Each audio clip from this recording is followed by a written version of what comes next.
số cái ý kia này để ý kia vinh về tình từ gọi này đây đây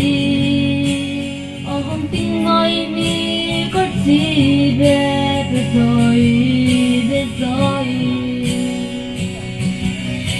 giờ không được nghe ở luôn việc gì sẽ luôn gọi này đây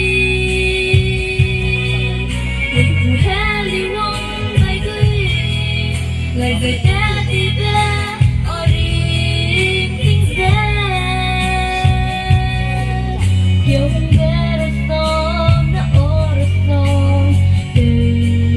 vui lấy yêu không về là sớm đã ở là sớm từ vui lấy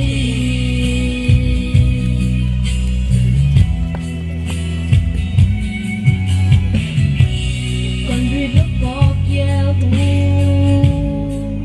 để con kia vấn đề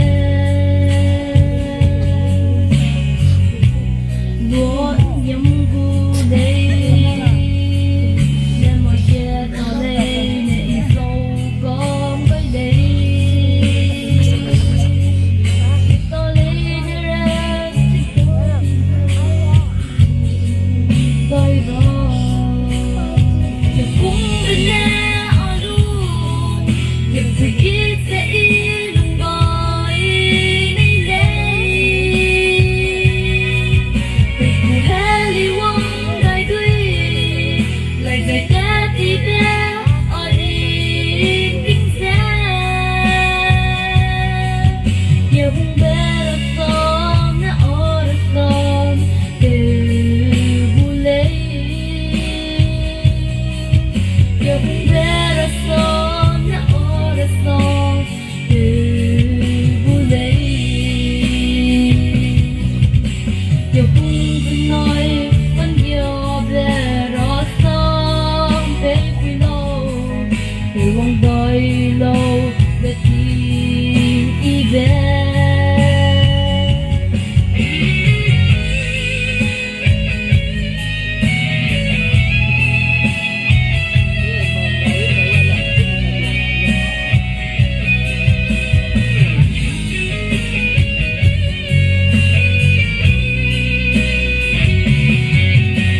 giờ cũng đến nhà ở luôn việc vui ít sẽ ít luôn gọi